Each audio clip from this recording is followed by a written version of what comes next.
भैया सबसे पहले तो आपको ढेर सारी बधाई। आज आप पटना बिहार में हैं और लिट्टी चोखा जोर शोर से चल रही, पब्लिक का ढेर सारा प्यार आशीर्वाद मिल रहा है। क्या कहना चाहिए? सिनेमा हॉल पे जाने वाले थे और सबसे पहले दशहरा की ढेर सारी शुभकामनाएं आप सबको कि माता रानी ने सबको कोरोना काल से बचा के आप सबको हमारे बीच में रखा है।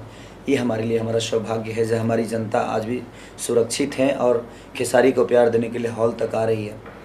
तो लिट्टी चोखा से जुड़े हुए सारे कलाकारों को मेरा ढेर सारा शुभकामना। डायरेक्टर, प्रोड्यूसर, डिस्ट्रीब्यूटर, बुकर से लेकर हर आदमी का जो प्यार मुझे मिला है उस प्यार के लिए मैं गदगद हूँ और आजीवन आप सबका कर्जदार हूँ। और मैं सबसे ज़्यादा कर्जदार अपने जनता का हूँ जो कि इस कोरोना काल से उभरने के बाद जो मोहब्बत आप लोगों ने दिखाई है, आप सबको दिल से प्रणाम कि इतना मोहब्बत आपने अब किसके लिए दिखाया मुझे पता नहीं, लेकिन खेसारी के लिए जो आपने मोहब्बत दिखाया उसका मैं आजीवन आप सबका कर्जदार रहूँगा। सिनेमा हॉल से पब्लिक निकलती है और आपके नाम के जयकार करती रहती है और अब कितने फैंस तो आपको मोबाइल में फ़ोटो वॉलपेपर लगा के दे दे भैया मैं लगाया हूँ। क्या करें? देखिए, उनका प्यार है, वो मुझे कभी दिल से अलग नहीं कर पाते हैं। उनका रीज़न है कि उनको पता है कि ये हमारे बीच का लड़का है। क्योंकि देखिए, आज अपर क्लास, मुझे लगता है कि अपर क्लास के लोग बहुत कम ही से सिनेमा देखते हैं। ज़्यादा करके हमारे जो ठेला वाले हमारे भाई हैं, जो किसान हैं, जो हमें दिल में रखते हैं, तो उनको पता है कि हमारे बीच का हमारा बेटा गया हुआ है हीरो बनने, हमारा बेटा काम किया है सिनेमा में। तो सब लोग अपना भाई, अपना बेटा, अपना भतीजा ही समझ के मुझे प्यार देते हैं और मैं इसमें बड़ा खुश रहता हूँ कि मुझे हीरो नहीं, मुझे लोगों का बेटा बनना है, लोगों का भाई बनना है। हीरो दुनिया में तो बहुत सारे लोग हैं, लेकिन मैं हीरो बनना चाहता ही नहीं।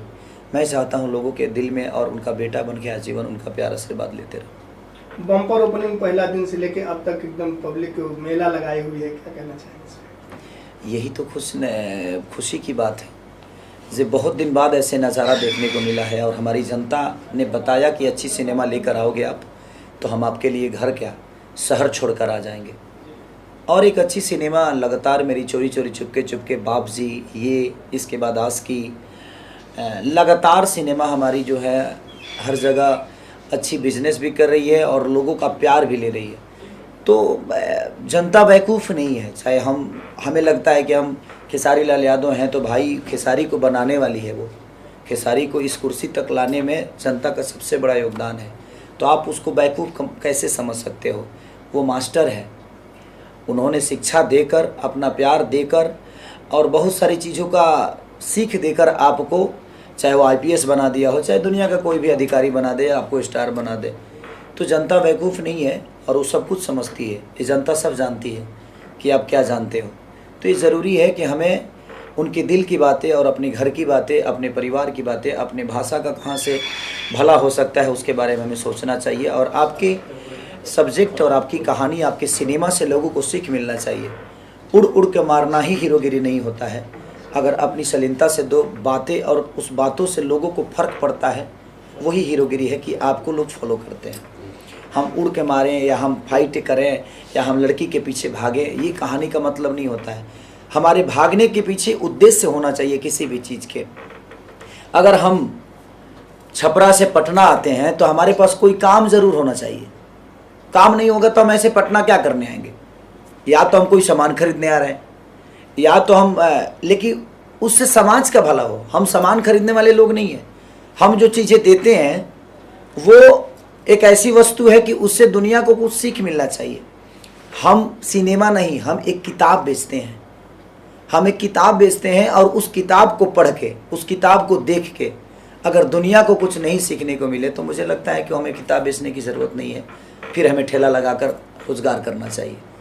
तो हमें दुनिया ने इतना प्यार और मोहब्बत दिया है तो हमारा भी दायित्व बनता है कि हम सब्जेक्ट हो, गाने हो, कॉन्सेप्ट हो या सिनेमा किसी भी माध्यम से बन रहा है तो उसमें आप कुछ अच्छा ऐसा दे जाइए जिससे समाज का कोई भला हो। बिना सिनेमा आप जाने वाले थे, टाइमिंग भी सेट हो गया था लेकिन आप नहीं गए, प्रशासन ने। हाँ, मैं प्रवीण भैया से बात मेरी, जब मैं मुंबई से चला तो मैं उसी के लिए आया भी था कि मैं थोड़ा सा पब्लिक के सामने जाना चाहता था। मेरी इच्छा होती है कि मैं हर सिनेमा में जाता हूँ ना, लेकिन प्रशासन का रोक लग गया कि नहीं खेसारी आप नहीं आ सकते। इसी की वजह से मुझे लगता है कि दशहरे में कोई कार्यक्रम मैं नहीं कर पाया, प्रशासन की वजह से ही कि मेरे को कहीं परमिशन ही नहीं मिली।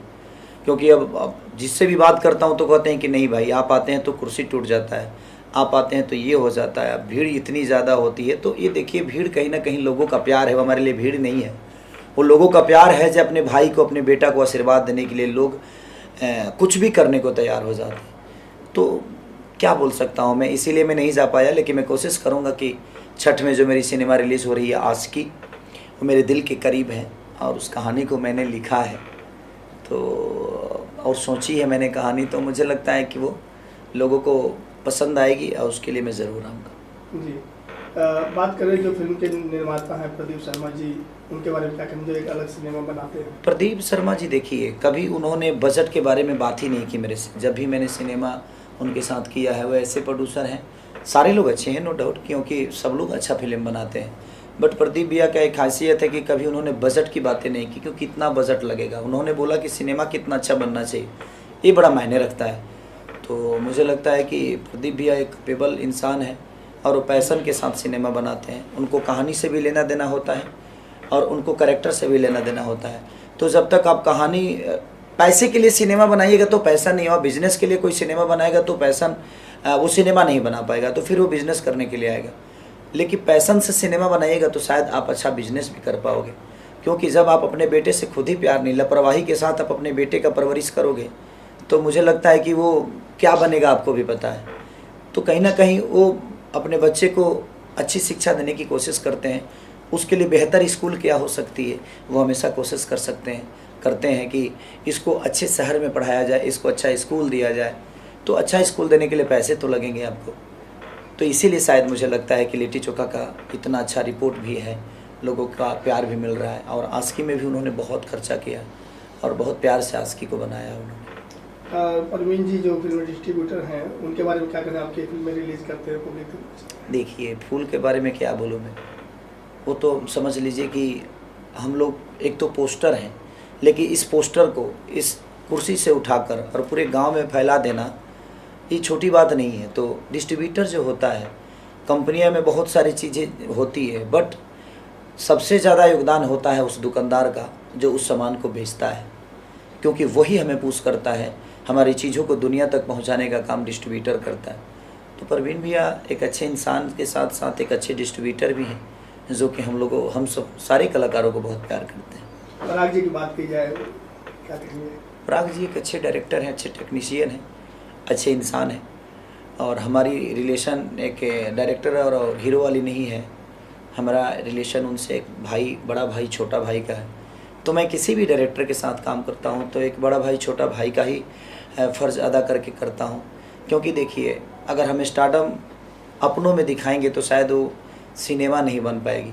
इसलिए हमें एक छोटा भाई बन के काम करेंगे, बेटा बन के काम करेंगे तो शायद, मैं पहले भी बोला कि गोद में रहेंगे, तभी कोई आपके लिए सोचेगा। तो हम जिस डायरेक्टर के साथ काम करते हैं, हम हीरो बन के नहीं, हम एक बेटा बन के, एक भाई बन के काम करते हैं, तो शायद इसीलिए स्मूथ हम लोग का काम हो जाता है। जी, लिट्टी चोखा म्यूजिक की बात की जाए, काफ़ी देसीपन है इसी में। जो एक गाना है मोहल्ला माचिस हो गया, जो बॉलीवुड सिंगर स्वाति शर्मा जी ने गाया है, क्या कहना चाहेंगे? देखिए, स्वाति बहुत अच्छी, प्रदीप जी की पुत्री हैं, हमारी भतीजी हैं, तो अच्छी गाई भी हैं वो।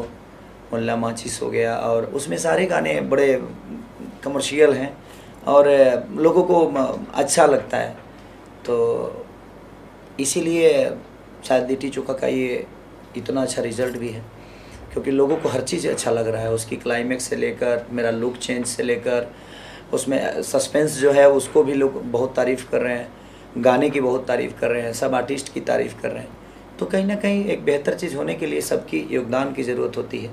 हम तो हैं, देखिए, हम स्टीयरिंग हो सकते हैं, हम इंजन हो सकते हैं, लेकिन एक इंजन से चीज़ें नहीं होती है, बहुत सारी पार्ट जुड़ते हैं तब एक बड़ी गाड़ी रेडी होती है।